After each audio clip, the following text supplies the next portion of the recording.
We got quality here, not quantity.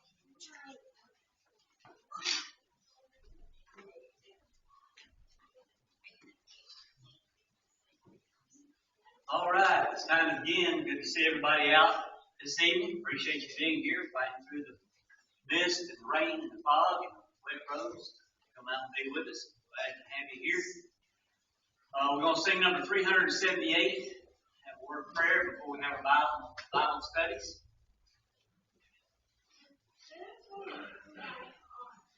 And 378.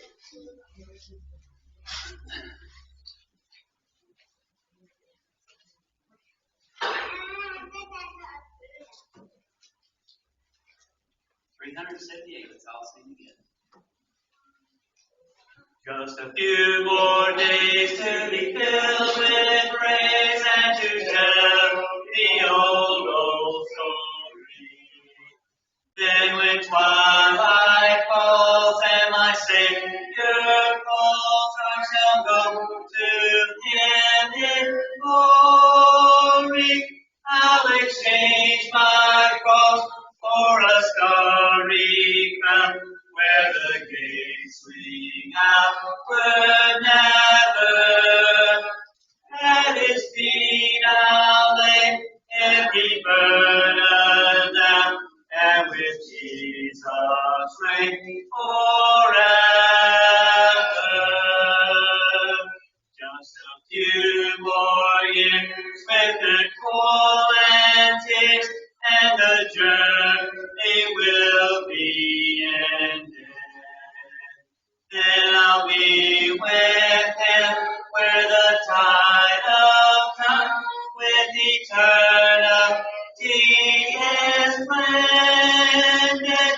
I'll exchange my cross for a starry crown, where the gates swing outward never. At His feet I'll lay every burden down, and with Jesus reign forever.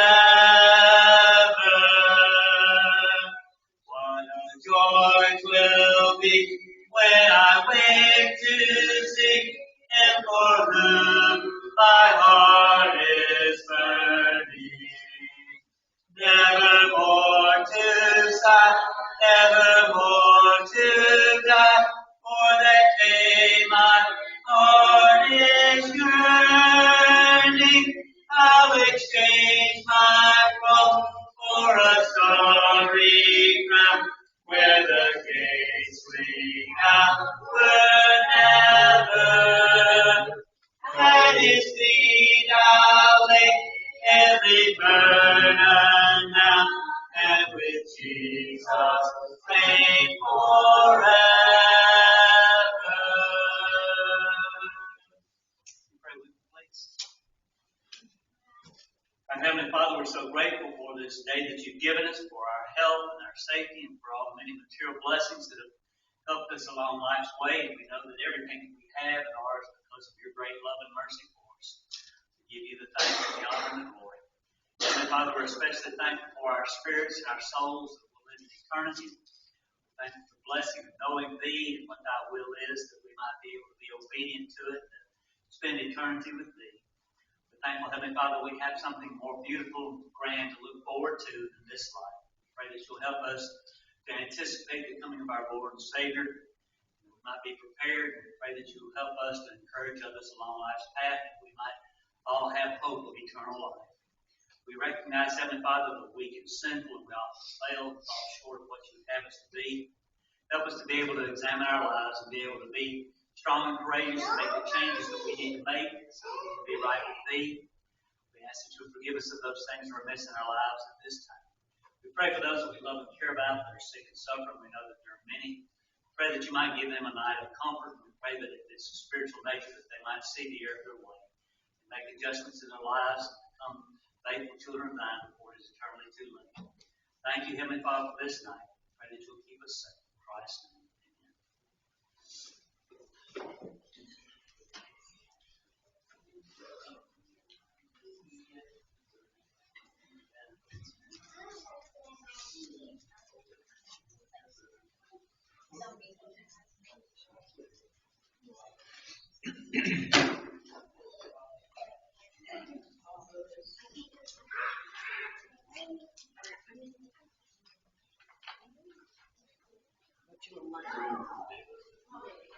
All right, we left off Mark chapter 9 last time we met. I've got a few sheets. Everybody doesn't have one from last week or last time.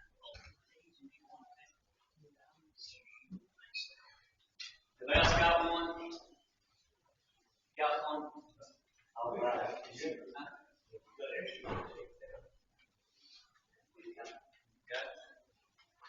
Mark chapter 9.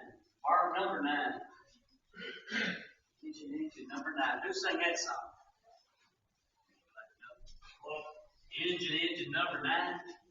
Coming down the railroad line. No. Who? No. Roger was his first name. Sang trailers for sale and rent too. Huh? Yeah. Who was it? Come on. Name that tune. Name that artist. Miller. That's it. Oh no. We've done started something now. All right, we'll move on quickly. All right, Mark. What? Roger Miller. He sang that one too. How did you not get that? That's right. Yeah. Guess we'll make the old days. Let's see. We'll probably just step back and read. Even though it's 50 verses, we'll go ahead and read Mark chapter 9 again so that we have a foundation on which to look at questions. Just a reminder of things to think about. Even though I've got the questions marked with verses, you never know about my secretary. She might have messed up along those lines too. I'm sorry, I have a he secretary. No, she. Mark number 9, verse 1 said, He said unto them, Verily, verily, I say unto you, that there be some of them that stand here which shall not taste of death till they have seen the kingdom of God come with power. And after 6 days Jesus taketh with him Peter, James, and John, and leadeth them up into a high mountain, apart by themselves, and he was transfigured before them. And his raiment became shining, exceeding white as snow, so as no fuller on earth can white them. And there appeared unto them Elias with Moses, and they were talking with Jesus. And Peter answered and said unto Jesus, Master, it is good for us to be here, and let us make 3 tabernacles, one for thee, and one for Moses, and one for Elias. For he wist not what to say, for they were sore afraid. And there was a cloud that overshadowed them, and a voice came out of the cloud, saying, This is my beloved Son, hear him. And suddenly, when they looked round about, they saw no man anymore, save Jesus only with themselves. And as they came down from the mountain, he charged them that they should tell no man what things they had seen till the Son of Man were risen from the dead. And they kept that saying with themselves, questioning with one another what the rising from the dead should mean. And they asked him, saying, Why say the scribes that Elias must first come? And he answered and told them, Elias verily cometh first, and restoreth all things, and how it is written of the Son of Man, that he must suffer many things, and be set at naught. But I say unto you that Elias is indeed come, And they have done unto him whatsoever they listed, as it is written of him. And when he come to his disciples, he saw a great multitude about him, and the scribes questioning with them. And straightway all the people, when they beheld him, were greatly amazed, and running to him saluted him. And he asked the scribes, What question you with them? And one of the multitude answered and said, Master, I brought unto thee my son, which hath a dumb spirit, and wheresoever he taketh him, he teareth him, and foameth and gnasheth with his teeth, and pineth away. And I spake to thy disciples, and that they should cast him out, and they could not. And he answered and saith, O faithless generation, how long shall I be with you? How long shall I suffer you? Bring him unto me. And they brought him unto him, and when he saw him, straightway the spirit teared him, and he fell on the ground, wallowed foaming. And he asked his father, How long is it ago since this came upon him, or unto him? And he said, Of a child, and oftentimes it hath cast him into the fire, and into the waters to destroy him. But if thou canst do anything, have compassion on us, and help us. Jesus said unto him, If thou canst believe, all things are possible to him that believeth. And straightway the father of the child cried out, and said with tears, Lord, I believe, help thou mine unbelief. When Jesus saw the people come running together, he rebuked the foul spirit, saying unto him, Thou dumb and deaf spirit, I charge thee, come out of him, and enter no more into him. And the spirit cried and rent him sore, and came out of him, and he was as one dead, insomuch that they said unto him, He is dead. But Jesus took him by the hand and lifted him up, and he arose. And when he was come into the house, his disciples asked him privately, Why could not we cast him out? And he said unto them, This kind can come forth by nothing but by prayer and fasting. And they departed thence and passed through Galilee, and he would not that any man should know it. For he taught his disciples and said unto them, The Son of Man is delivered into the hands of men, and they shall kill him, and after that he is killed, he shall rise the third day. But they understood not the saying, and they were afraid to ask him. And he came to Capernaum, and being in the house, he asked him, What was it that ye disputed among yourselves by the way? And they held their peace. For by the way they had disputed among themselves who should be the greatest. And he sat down and called the 12 and said unto them, If any man desire to be first, the same shall be last of all and servant of all. And he took a child and set him in the midst of them. And when he had taken him in his arms, he said unto them, Whosoever shall receive one of such children in my name receiveth me. And whosoever receiveth me receiveth not me, but him that sent me. And John answered him, saying, Master, we saw one casting out devils in thy name, and he followeth not us, and we forbade him, because he followeth not us. And Jesus said, Forbid him not, for there is no man which shall do a miracle in my name that can lightly speak evil of me. For he that is not against us is on our part. For whosoever shall give you a cup of water to drink in my name, because ye belong to Christ, verily I say unto you, he shall not lose his reward. And whosoever shall offend one of these little ones that believeth in me, it is better for him that a millstone were hanged about his neck, and he cast into the sea.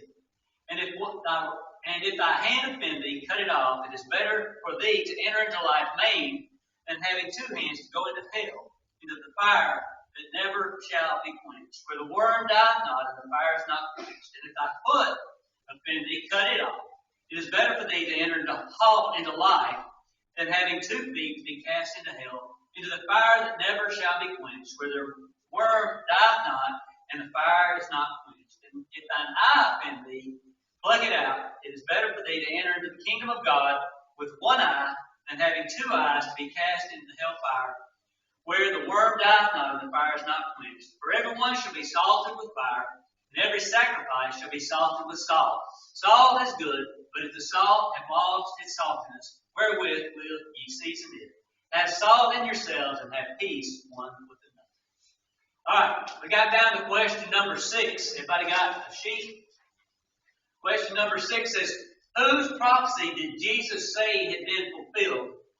This is talking about, and I think we spoke about this last week, was the last question we did. It's talking about the question of Elias. Elias was being, they were thinking of Elijah coming back, and the Old Testament prophecy says that Elijah would come before the Messiah would come, which was found in Malachi. I think it's Malachi 4 or 5. I think is what we finally nailed it down. So that was the answer to that. What prophecy were they questioning about? And that was Elias, or Malachi's prophecy. What did you say about that just then that I couldn't follow? This life didn't come. What did you say about that? I said that Elijah, they were mistaken in thinking that Elijah, the actual coming of Elijah, was what was to be the fulfillment of that prophecy. But it was John the Baptist. Jesus did not say specifically John the Baptist, but he told them that that particular prophecy had been fulfilled. And they understood that in the discussion. It's not told us that he said specifically John the Baptist. That was the reference to that, and that was the prophecy that they were asking about. Number 7. Who were the scribes challenging when Jesus returned from the transfiguration? Verse number 14.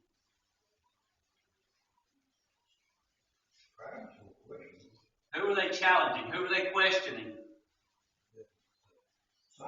Alright, so Jesus was gone. Who was with Jesus? Peter, James, and John. So we had the rest of the apostles there and some of the other disciples that were following Jesus.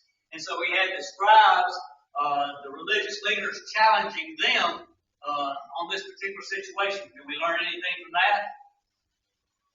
Anybody that claims to be a disciple can expect to be challenged to some degree about their faith. That comes with the territory. It comes with the territory. Jesus is not going to be right there beside us like he wasn't right there beside them, but he was there in spirit in the sense that they knew his teachings. And evidently from the reaction that we'll see right here next is he had some expectations of them. Question number 8. What was the reaction to the inadequacies of the disciples by Jesus? Verse number 19. Faithless generation. Okay, God of a faithless generation. What was his feeling about that? Let's see. I got that down there. 19. Taking too long to believe the truth. All right. So he was. We would use the word disappointed. I think would be the word that we use because they were unable. Was it because they were unable to remove the evil spirit? I think that might have been part of it. But realistically, I mean, there's no expectation for us to remove evil spirits. Can we disappoint Christ? Yes. We can disappoint Christ because of our inadequacies. Why was there inadequacies on their part? Why were these people unable? Let's see if that's the next question. Well, next question is how long has the child been possessed by a dumb spirit? Verse number 21. All right, very young age. It had come on him at a very young age.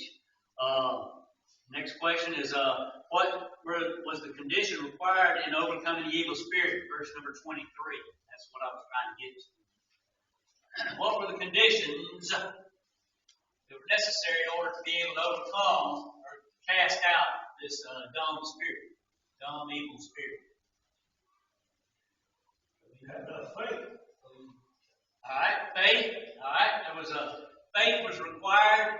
What ingredients were missing in their life that would cause them not to have enough faith?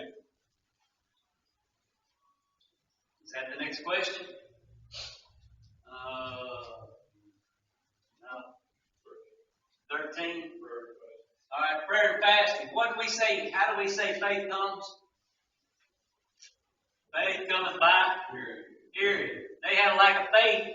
They had heard Jesus. They knew Jesus' word. But there was another 2 ingredients here that were involved as far as their faith is concerned. How's that preach, Roy? Faith cometh by hearing, but they weren't able to do their job or do something because they had a lack of faith. It wasn't a matter of hearing. They went to do what they said. You know, that thing that sticks out right there in my mind is that this came forward by nothing, verse 29, with the prayer and fasting. Do you believe today that prayer and fasting will strengthen faith? Did you just turn that around on me? Well, prayer and fasting. What I'm asking you, and what you're asking me, is there something more required than just knowing the word? Yeah, you've got to be familiar to it. Is prayer and fasting a part of that? Yeah. Okay, so prayer and fasting is a part of being obedient to the will of God. Okay. When it's necessary to do so. Okay, so it's not to be used for a show. Well, no. That's the reason I go on late when nobody's around. You just go to different people and eat at different times. Hey, We have to have. When they're not around. Yeah, eating all the time. We know that's true. You don't have to tell us. The thing is that these men had a measure of faith. They had listened to God, to Christ's word. They believed Christ's word, but yet they had not incorporated enough practice into their life of His teachings. And evidently, and of course we know in different places, Jesus taught the importance of prayer. Well, I asked a question, and I don't think I asked it clearly. Does fasting strengthen prayer in our time? I believe so, yes. I believe that it is a condition that if we take practice in it, fasting and prayer. Did Jesus teach the principle of fasting? Yes. He just did. He just did. He didn't give us a itemized list, 1, 2, 3, 4, 5. This is how long you fast, this is how you fast, when you fast, or whatever. But in this particular passage right here, he says, you're not going to be able to accomplish certain things without doing prayer and fasting. You know, He didn't want us to have a list. He wanted us to figure it out for ourselves and apply that principle that we need to be people of prayer and fasting. Yeah, and we have to be that, but it's up to an individual to determine when and how to do it. The fasting does not become for man and be what it needs to be. It has to be. You just go through the motions as far as that goes, like the Pharisees did. They fasted on Thursday or whatever day it was, so they fulfilled that commandment or that one of those laws, and so they checked the list and went on.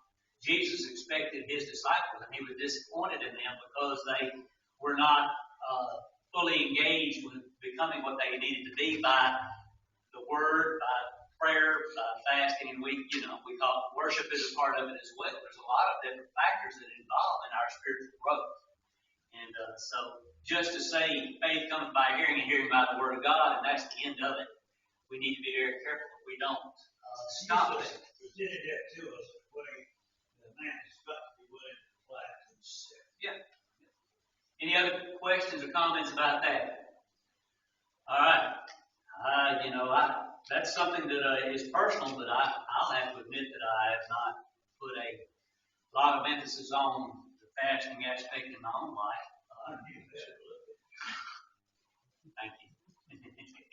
Set myself up for that one, didn't I? All right. Well, I was trying to say that as an encouraging thing that we all work on that. Brother, I've seen your eating habits, so I ain't worried about what you say about mine. Number 11. What weakness did the man confess? Verse number 24.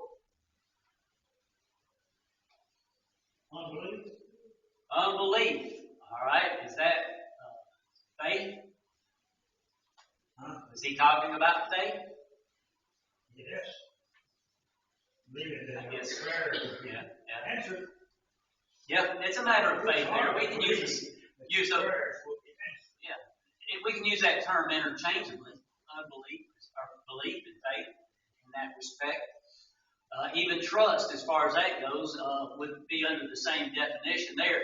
This man admitted or acknowledged that he had a lack of faith. He was not, as far as we know, a disciple of Christ, but he had brought this young child on the scene there to have the Lord to take care of it. And so, the possibilities of something being done were still a matter of doubt or trust in his mind, and so he was needing help along those lines. Does he describe anybody in here? Help thou my unbelief? I would hope or think that it would probably apply to all of us to some degree at some time along our lives. I think that we have stages of our life where we have doubts and a shortage of faith, but we need to work on that. In that sense, that we're not overcome by it, because many people that are in that category, when they run into problems, what happens? They just quit, give up, sell short the Lord, and go on down the path of unbelief. we should be working on our faith in the ways that we talk about here, so that we aren't to the point where we're driven to unbelief rather than moving forward. 12. Describe the process of the removal of the dumb spirit, verses 25 through 27. Told him to come out. All right. I was looking at it from the standpoint of Jesus told him to come out, but what happened to the child? Verse 26. All right. 26 says it rent him sore and came out of him, and he was as one as dead. Was that a process that's very easy process? No. I think when we talk about removal of sin, we talk about an evil spirit right here in the sense of physical removal of an evil spirit, and the process of going through it was not there was nothing easy about it. It wasn't easy on the child. It wasn't easy on the parents. It wasn't easy on the whole situation. And we need to understand that overcoming sin, evil, is not an easy process. There are sacrifices to be made. There's pain involved in it. And so many times people want to say, what? I believe in Jesus and my life is going to be okay. Everything's taken care of. Well, when you change paths, when you go from going down the path of sin and with the world, and then you turn around and you go towards the path of Christ and righteousness, it's not necessarily a harsh physical problem there, but the circumstances surrounding us are difficult. Giving these people up and whatever the ramifications are there, giving these practices up and whatever the ramification is there, is a process that's sore or hard or painful. Yeah, and that's why most people don't become devout, devoted Christians, is because they can't take the pain or don't want to take the pain of what it means to become pure in life and holy and set the right example because of the suffering that is involved in removing the evil. That's always the way it's going to be.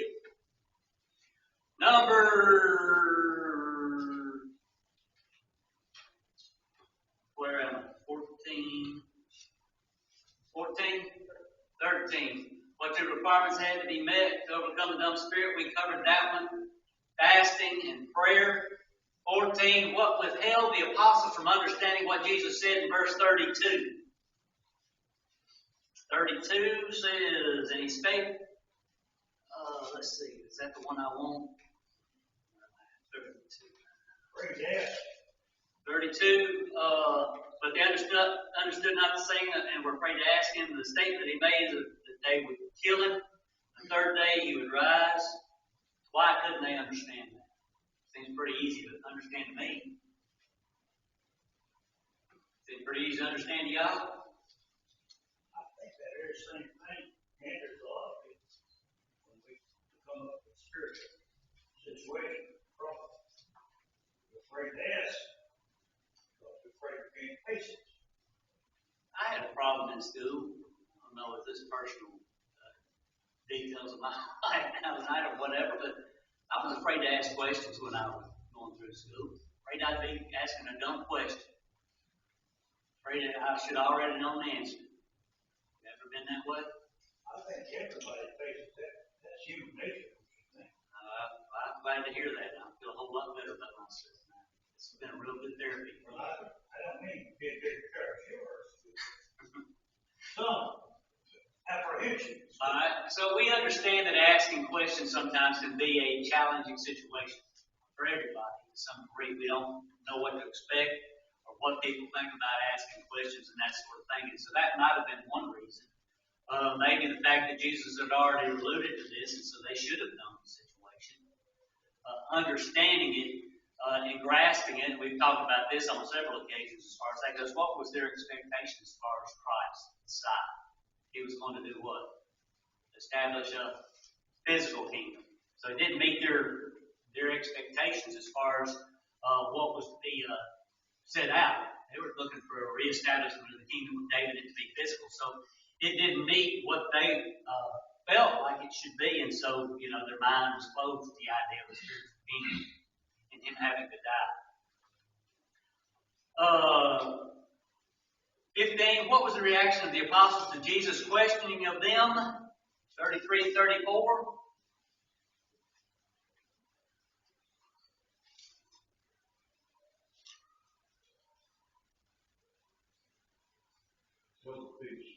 Alright, so they arguing about who should get the credit. Yeah, this is about pride and position and power and all the things that are important in this life, and that's what they were arguing about. Is I'm going to be number one or number two or whatever, and so that's that had nothing to do with it. It's how people think, and we see it. These were grown men, and they were fighting over position and power. So we make fun of kids and all. They're bickering back and forth about who's going to be in the position of power, who's going to be the boss, and who's going to be the chief, and who's going to be the Indians. But that's what we do in life as adults as well. You can see the power struggle in every aspect of life, whether it's politics or business or whatever it is. That's human nature, and they knew that they were wrong in that. That Christ was the head, and He would take care of all that situation. But it does show us one thing, that it can be or affect what group of people as well. Church, Christians, we can be just as guilty as the world of getting into this thing of fighting over or thinking that we're in a greater position or a higher position or wanting to be in a place of acknowledgement in the church just as much. 16, who is Jesus speaking of in verse 35? And he sat down and called the 12 and said unto them, If any man desire to be first, the same shall be last of all and the servant of all. Who is he talking about first of all and the servant of all? He's speaking to the apostles. Well, he's speaking to the apostles. I'm asking, who is he speaking about in this particular verse? If any man desire to be first, the same shall be last of all and servant of all. Who's he talking about? The way of service, the way of greatness, to serve others. Okay. All right. Who's he talking about? Any man. Anybody. Any man. Many people look at this and say he's talking about who? Preacher. You're going to be the head of the group outfit, and you're going to be the minister, I guess would be a better way to put it. First is going to be the minister, but it's not a general or specific term for one person, but it's a principle that's laid down for everybody. So we can all be the greatest by being the best servant we can be. 16, 17, what is the example Jesus used of the right kind of heart? Verse 37. All right. And we're going to see this in the next chapter as well. Jesus talks about or deals with the aspect of children and being as children. Do you see adults at times acting like children? Yeah, but not in a way. This is okay. So, a child will believe and put his step into it and have the faith to do it and think he can do it quicker than an adult. Okay. He sees all the problems and all the challenges, and a child will tell you, can you plow this mule? Yeah, put back. But now, when you're about 16 and you say that to them, they begin to think, I don't know if that's true or not. Good question. The point being this, that Jesus used a child to teach that we were to be like children, but there are good and bad qualities in children. And so we have to be able to evaluate which qualities Jesus is talking about.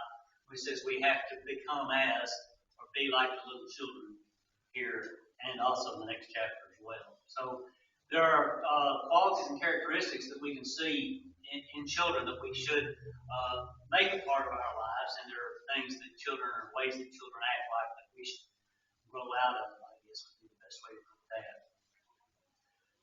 18, what does verse 39 teach about denominationalism? 39 says, but he said, Forbid him not, for there is no man which shall do a miracle in my name that can lightly speak evil of me. Here there were people that were not a part of the 12 apostles, who were not a part of the immediate group of Jesus Christ, that were doing miracles in the name of Jesus Christ. And John and James said, you need to stop. Don't do that. You can't do that. What does this say about denominationalism? You're looking at me like this is a trick question. I won't say nothing. That's right. Yeah, it doesn't. But people take this particular passage of Scripture, and it's where it says, there are some that are not of us that are doing things in my name. Don't forbid them. What's the key part of that statement?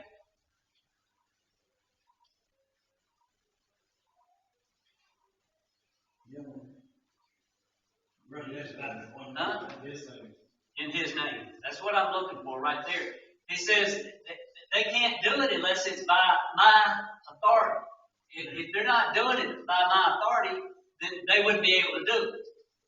Just because they haven't been right here with us, I may have spoken with them sometime when you weren't here, or they may have acknowledged me. We don't know that situation, but we do know what? That they acknowledged that Jesus Christ was the Son of God, that they knew what the situation was there, and they were acting according to in my name. We understand that in the name of, we've heard this, I'm sure, on many different sermons. If somebody knocks on the door and says, I come in the name of the law, what do they say? By the authority of the law. They're working in behalf of the law. They're not coming in and of themselves, but they're working according to the law. And by Jesus saying, in my name, He's saying by my authority. So Jesus had given them the authority or the ability to do that thing, what they were doing. He had also given, had given, and I don't know if this was before or after this particular situation, probably after, He had sent out the 70 and given them the power to do things in His name. So it was not just the apostles that were having this ability, but there were other people that Christ was giving the ability to do this, but it was only by His authority, only because they were faithful disciples of His. Let's make verse 39 and say, if you work these miracles, then you can't speak like Jesus or the truth. Yeah, to do that means that you are in accordance or aligned with Christ, is what that's saying. And so when we look at this, it has nothing to say about denominationalism in the sense of leave them alone. You know, they're talking about Jesus. They believe in Jesus, the Son of God. That's not what that's saying. But that's what many people say is this passage of Scripture teaches that as long as you're talking about Jesus, then it's good. Yeah. Everything's stupid. But the key is that you have to be aligned with all the truth, in order to be able to have the endorsement of Jesus Christ. Otherwise, you have to stand against it. There's so many places he taught about what? Wolves in sheep's clothing and false prophets, and things that you have to be aware of. So I think verse 39 is said, when you could work a miracle, it showed that God was with you. Yeah, I think so. And if you spoke evil or bad about God, you were hypocrite. That wasn't true. And you wouldn't be able to do the miracles either. Number 19, number 41. What does verse 41 teach about the good we should do? 41. Can't lose your reward. All right. It teaches that we can't lose our reward if we do something good, but what particular good are we talking about? Good in the name of Christ. All right. In the name of Christ, or by it, for the cause of Christ, or in that sort of thing. By the authority of Christ. If you look around, tell you buy a new car. doesn't mean it's wrong to buy a new car. But the point here is this. There are a lot of people that do a lot of good things. Numerous people who are very benevolent people, help a lot of people out in so many different ways. Encourage that too. And that too. But as far as reward is concerned, where is the reward at? Heaven. Well, the reward is in heaven. I'm looking at where does one achieve or get the credit, and I have to use that term, but it's a little light in what I use. Where is the credit for the good that we do? Through Christ and the church.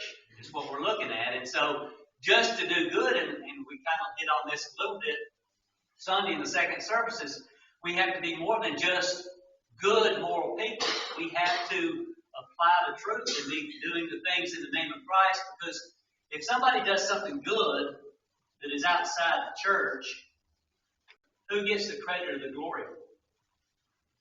They do. All right. If we do it inside the church as Christians, then who gets the glory? Ultimately, God, Christ. And so that's our goal in life, is let our light so shine that men may see our good works. And so it's a whole different motivation behind why we do things, and that's why we do it in the church, for the church, or having the church as Christianity, as opposed to just doing our good so that people are benefited from it. Number 20, what three things did Jesus use to emphasize the need to avoid hell at all costs?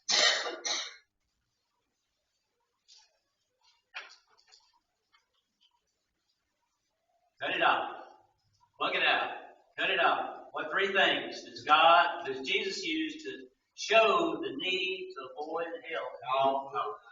Hand, foot, and eye. That's right. The hand, cut it off. Foot, cut it off. The eye, pluck it out. It's better to go in having only one hand or one foot or one eye, rather than having both of them being lost. It's a big, major sacrifice needs to be made, and you need to make that big, major sacrifice. Hard to sacrifice the money. Yeah. Well, it depends on who it is. You'll have to. How much would you take for one of your eyes? Well, how much would I take for one of my eyes? How much you got? How much would you take for both of your eyes? Well, that gets into a different line right there. There wouldn't be no price. Yeah, our health is the ultimate importance to us, and I think that was the emphasis that Jesus was making, is we need to be willing to sacrifice whatever is necessary, is what he was saying. Last question here on this particular chapter says, what is meant by being salted with fire? Verse number 50. 50 says, salt is good, but if the salt had lost, 49 is really what I was looking at. For everyone shall be salted with fire, and every sacrifice shall be salted with salt. Salt is good if the salt have lost its saltiness, wherewith will ye season it. Have salt in yourselves, and have peace one with another. What is it talking about here, or is meant by being salted with fire? All right. What is he talking about in the few verses before? The need of sacrifice, sacrificing the foot, sacrificing them. There is going to be a need to do some sacrificing. And if you go and you look at Romans 12, 1 and 2, it says that we're to present our bodies up a living sacrifice. And so the salting is the process by which we purify ourselves and getting rid of whatever is needed to in our lives so that we're right with God. They salted the sacrifices offered to God in the Old Testament. And a purification process and salting. There's a lot of things right there, but it's just talking about the necessity of sacrifice, and that the trial of fire or sacrifice is the means by which we become what we're supposed to be or what we can be for God. Any questions or comments about that? Okay, we got about 5 minutes, so we're not going to have a whole lot of time to get into 10. I'll go ahead and give you the sheets, and we'll go from there.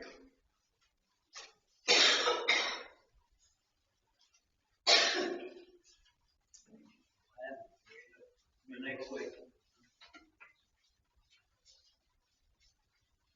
You'll have it next week.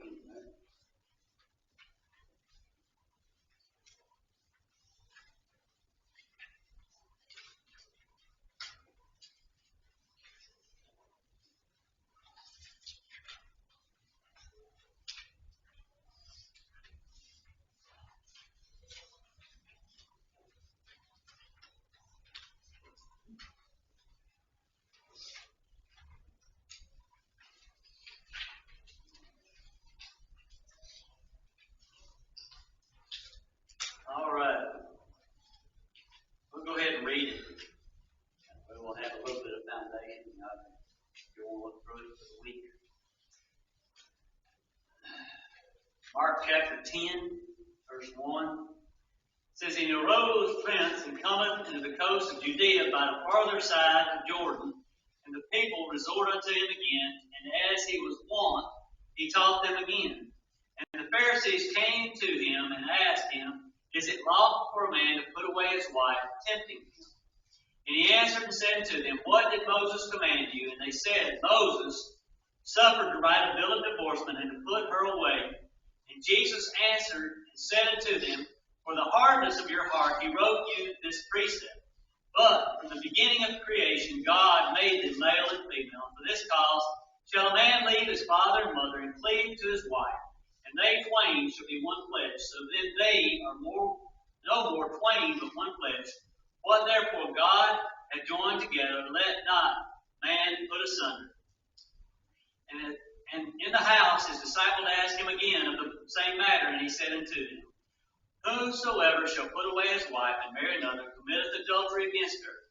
And if a woman shall put away her husband and be married to another, she committeth adultery. All right. Pretty plain. Let's see. 13. Bob, you want to read a little bit for us? And they brought him sugar to him, he should touch them. Disciples were moved up that they brought them. So when Jesus saw that he was much displeased, he said, Suffer little children to come unto me, forbid them not, for such is the kingdom of God. Verily I say to you, whosoever shall not receive the kingdom of God as a little child, he shall not enter therein. And he took them up in his arms and put his hands upon them and blessed them. And when he was gone forth into the way, there came one running and kneeled him and asked him, Good master, what shall I do that I may inherit eternal life? Jesus said unto him, Why callest thou me good? There is none good but one, that is God. Thou knowest the commandments: Do not commit adultery, do not kill, do not steal, do not bear false witness, defraud not, honor thy father. And he said unto him, Master, all these things I observe from my youth. Then Jesus, beholding him, loved him, and said unto him, One thing thou lackest, go away, sell whatsoever thou hast, and give to the poor. Thou shalt have treasure in heaven, and come, take up the cross and follow me. And he was sad at that saying, and went away grieved, for he had great possessions. Is ready? You all ready?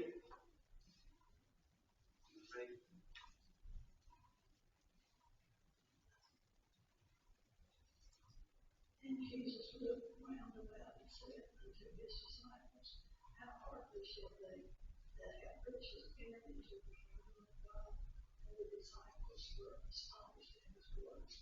But Jesus answered again and said unto them, Children, how hard is it for them that trust in riches to enter into the kingdom of God? It is easier for a camel to die on the wheel than for the richest man to enter into the kingdom of God. And they were greatly astonished, saying among themselves, Who then can be saved? But Jesus took them and said, With men it is impossible, but with God all things are possible. Then Peter began to say to him, See, we have left all and followed you. But Jesus answered and said, Surely I say to you, there is no one who has left house or brother or sister or mother or father or wife or children or lands for my sake and Christ, who shall not receive a hundredfold now in this time, houses and husbands, brothers and sisters and mothers and children and lands, and the persecution and in the eternal life. But he who are first be glad and last first. And they were in the way going to Jerusalem. Jesus went before them, and they were amazed. And he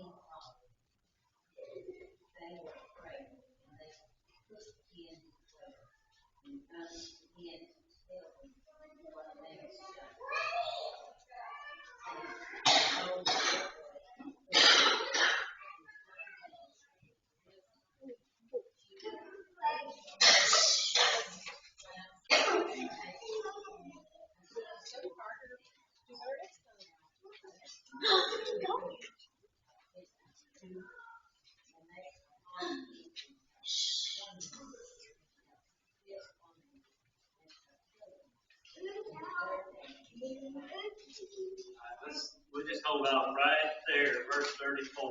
Got them coming in, so it's kind of hard to read here. So appreciate everybody's presence. Hope you got a little bit out of class. If there's anything that we said that there's a question about, I'd be happy to sit down and talk about it some more using God's Word.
$772, if you want to get some book, turn to that.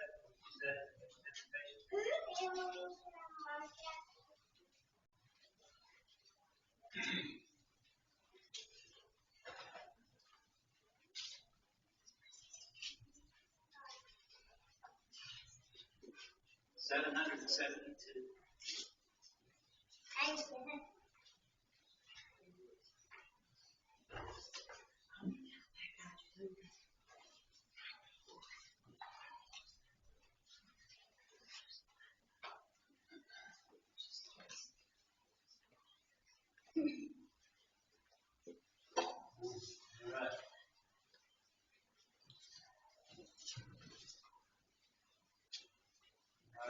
It's told that we have a hallway Halloween prepared in the back hallway after services are trigger. Anyway, I'll be in front of that line. Good to see everybody. Appreciate you being here. I hope that you've had benefited from being here and gained a little help as far as your spirituality is concerned, your faith towards God. It's always good. I appreciate the class and participation in the studies that we have in here. Always glad to be a part of it. Before we go, we want to think about our soul's condition before we leave, make any adjustments, take opportunity to give each of us the opportunity to make adjustments in our lives before we leave this place. And so we do that not because we have to, but because we have a great opportunity. And we want to encourage each other as brothers and sisters, friends and neighbors in the sight of God to do our best. So tonight I want us to think about what is said in Psalms chapter 53, first part of verse number 1, as a foundation for what we will think about as we think about our soul's eternal destiny. That particular passage, the very first part of it says, "The fool has said in his heart, there is no God." The fool has said in his heart, there is no God. I know that probably everybody here tonight is familiar with what happened Sunday over in the Middle East. The United States Special Forces went in and killed Abu Bakr al-Baghdadi, who was the leader of the ISIS movement. It was a good thing by all estimations. This man was a horrible, wicked, cruel man. I don't know how many of you remember back on some of the things that he did, but he beheaded a young lady. He beheaded several reporters. He actually put a Jordanian pilot in a cage and burned him alive.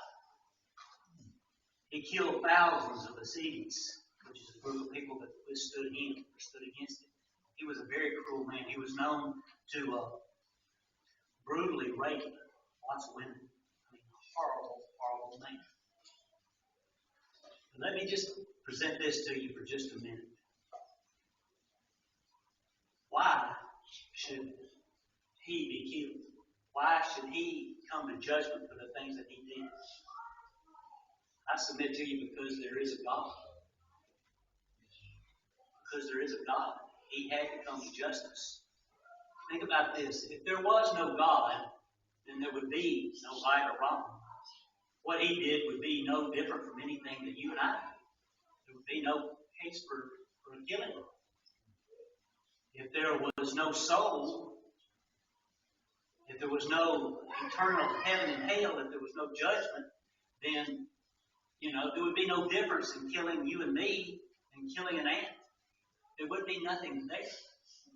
But this man was a cruel, terrible, wicked man.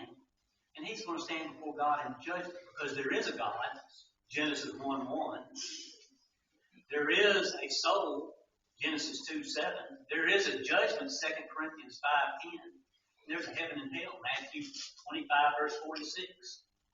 Therefore, anybody that thinks that, there's no God is a fool. And this man, although he had a misconception of God and lived a wicked life, he's going to answer in judgment for that. But there is a God.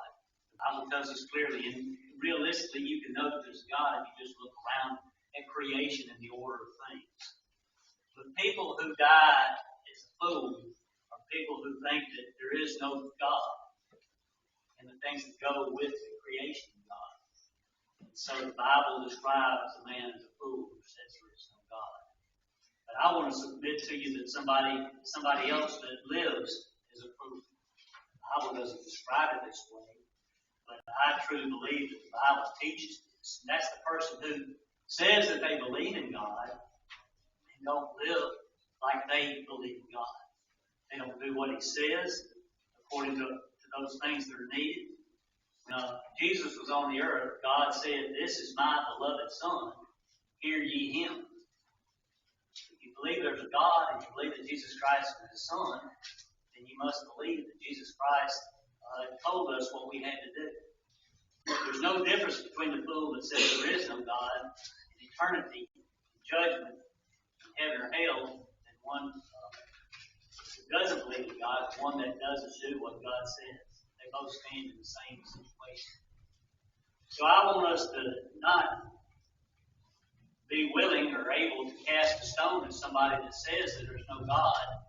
If we can sit there in our lives knowing that we haven't done what the God that we believe in has told us to do. He's told us to, in the words of Jesus, to believe that Jesus is the Son of God. Do you believe that? Jesus told us to repent, or else we'll perish. Do you believe that? Do you practice that? Jesus said, "He that confesseth me will I confess before my Father which is in heaven. He that confesseth me not, him will I not confess or deny before my Father which is in heaven." Are you doing that?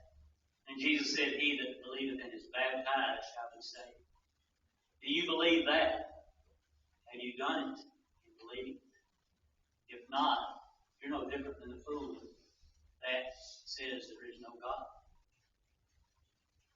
Likewise, Jesus said in Revelation 2 and verse 10, "Be thou faithful unto death, and I will give thee the crown of life." Are you living the faithful Christian life? If you're not living the faithful Christian life, you're no different fool who says there is no God. There is a judgment. You have a soul. You will answer whether you go to heaven or hell as to whether you answer the questions appropriately as needs to be. So we have opportunity tonight to answer that question. Do you believe God? I think that everybody here does. So there's not a fool here that's saying there is no God. But there may be some who are living foolishly by not doing what God tells them to do. Those are the ones that we appeal to tonight to make things right. While together we stand in all this. Why do you wait, dear brother? Oh, why do you tarry so long?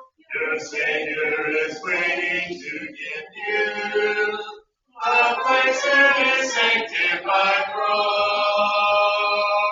Why not?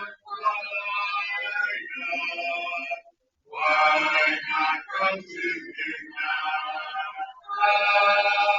Why not? Why not come to Him now? Why do you wait, dear brother? The harvest is lasting away. Your Savior is longing to bless you. There's danger and death in delay. Why not?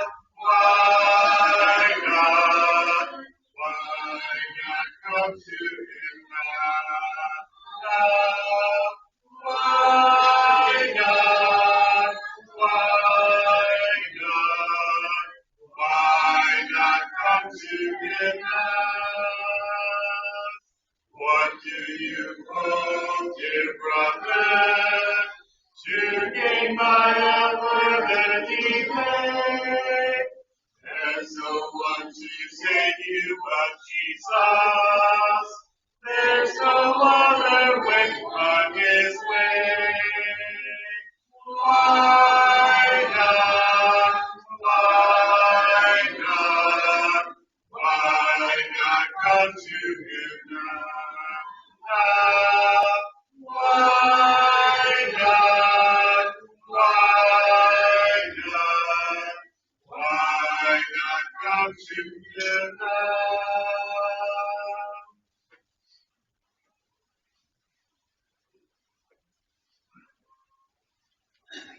Chandler's come and acknowledged the fact that he's succumbed to some temptations in his life and hasn't lived like a Christian is supposed to live before those that he's around in school. He's not had a good influence and effect in his family, with his family. And, he knows that he's made some bad mistakes and he needs to straighten that up with God.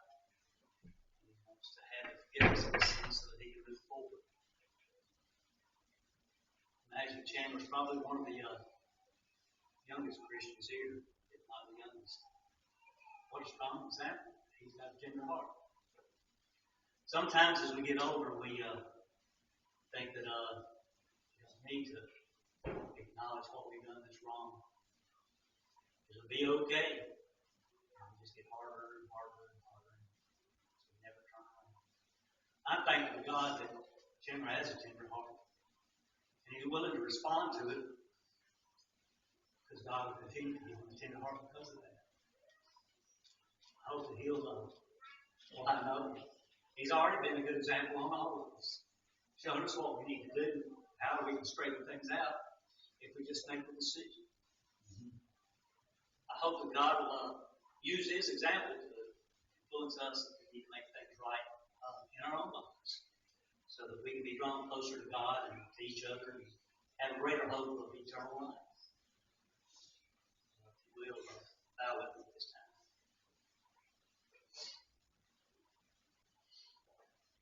Mighty God, our loving Heavenly Father, hallowed be thy great and thy glorious name. We honor thee, Father, because of your love, because of that great sacrifice that you made, giving Jesus Christ, your only begotten Son, because of his willingness to have that horrible and cruel death for us, to save us and to give us hope.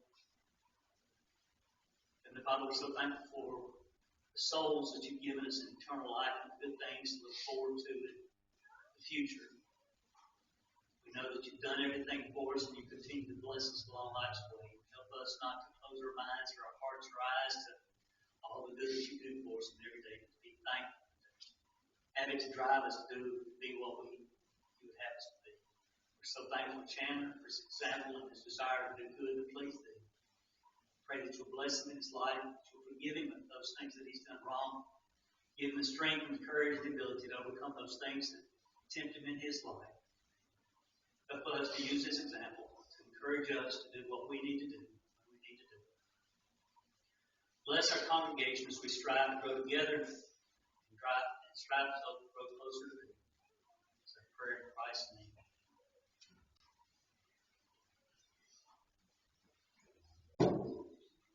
Thank you all for being here tonight. Hope that some of you can, or all of you can stick around for our trick-or-treating that we have going on for little ones.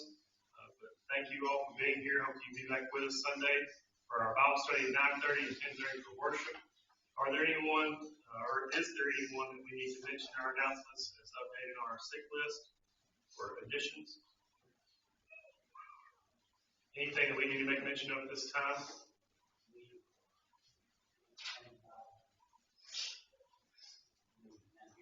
Tonight. Family Bible Day meeting. If we can have that after services, anybody that's interested in helping or knowing more about it. Anything else? All right. If you will bow with me, please. Father, we're so thankful for this time that we can come together this midweek to pause and study your word and reflect on what we can be in our lives with you. Father, we pray that we can grow, that we can encourage others, that we can be good examples in this world. We thank you, Father, for all the spiritual blessings you provided for us, the hope of salvation, the ability to approach you in prayer. Father, we are so thankful tonight for Chandler and his example. We ask that you will continue to bless him and give him strength. Give us all strength to do what's right in our lives. We pray, Father, that you will be with our country, be with all those that are in it, and help us to work to take as many souls as we can to home and glory when that time comes. Forgive us our sins in Christ's name.